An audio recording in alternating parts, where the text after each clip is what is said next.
বাংলাদেশ যখন বিপদে পড়ে তখন একজন ডানহাতি ব্যাটার ফিনিশিং রোলে সম্মান রক্ষা করে।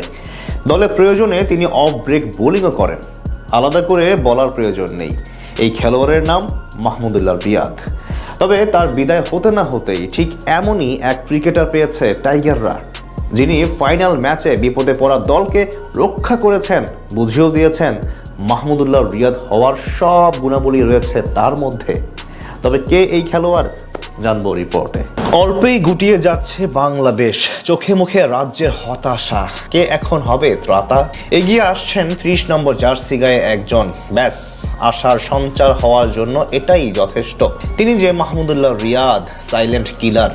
বিপাকে পড়া বাংলাদেশকে কতবার বাঁচিয়েছেন সেটার ইয়ত্তা নেই, অথচ সেই হিসেবে প্রাপ্য সম্মানটুকু পাননি তিনি। রিয়াদ চলে গেছেন, তবে তার লেগেসি এখনো রয়ে গেছে ক্রিকেটে। বাংলাদেশ যেন খুঁজে পেয়েছে নিজের নতুন মাহমুদুল্লাহ রিয়াদকে। তার নাম কালাম সিদ্দিকী আলিন। কেন তাকে রিয়াদের সঙ্গে তুলনা করা হচ্ছে? তার পেছনে রয়েছে বেশ কিছু মিল। প্রথমত, তিনি দলের মিডল অর্ডারে ব্যাট করেন, যেমনটা রিয়াদ করে থাকেন। দ্বিতীয়ত, ডান হাতে এই ব্যাটার অফ ব্রেক বোলিংও করতে পারেন, যা রিয়াদের অন্যতম বৈশিষ্ট্য। আর সবচেয়ে বড় মিল, দল যখন বিপদে পড়ে তখন ভরসার জায়গা হয়ে দাঁড়িয়ে ম্যাচ উদ্ধার করতে পারেন তিনি। ত্রিদেশীয় সিরিজের ফাইনাল ম্যাচে সাউথ আফ্রিকা অনূর্ধ্ব-19 দলের বিপক্ষে সেটাই যেন করে দেখালেন কালাম সিদ্দিকী আলিন। ম্যাচের শুরুটা ছিল একেবারেই বাজে। প্রথম দিকে দ্রুত উইকেট হারিয়ে চাপের মধ্যে পড়ে যায় বাংলাদেশ। তখন মনে হচ্ছিল ম্যাচের নিয়ন্ত্রণ পুরোপুরি প্রতিপক্ষের হাতে চলে যাচ্ছে। কিন্তু এমন সংকট মুহূর্তে আলিন নেমে খেললেন দায়িত্বশীল ইনিংস।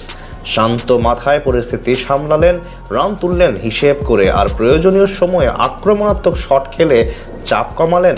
তার ব্যাটিংয়ে ভর করেই বাংলাদেশ আবার জয়ের স্বপ্ন দেখতে শুরু করে। তিনি যখন ব্যাট করতে আসেন তখন 44 রানে 2 উইকেট বাংলাদেশ অনূর্ধ্ব-19 দলের। এক পর্যায়ে সেটা 65 রানে 3 উইকেট। ফাইনাল ম্যাচে সাউথ আফ্রিকার বিপক্ষে এমন চাপে পড়া মুহূর্তে তিনি খেলেন অবিশ্বাস্য এক ইনিংস। কে বলবে দলের চাপের দিকে তাকিয়েছিলেন? মাত্র 54 বলেই সেখান থেকে তুলে নেন হাফ সেঞ্চুরি। শেষ পর্যন্ত তার ইনিংস থামে 76 বলে 65 রান করে। তবে তিনি বিদায় নিলেও দারুণ এক সেঞ্চুরির জুটি গড়ে বাংলাদেশকে এনে দেন ফাইনাল ম্যাচে লড়াই করার সংগ্রহ।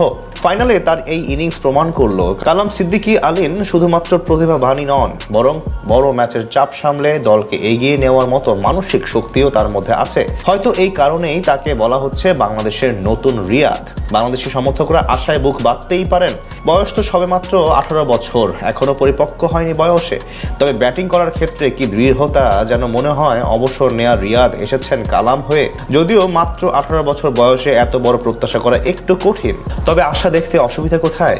এভাবেই তো সিনিয়রদের বিদায় হয় আর জুনিয়ররা কেউ এসে জায়গা দখল করে হাল ধরেন।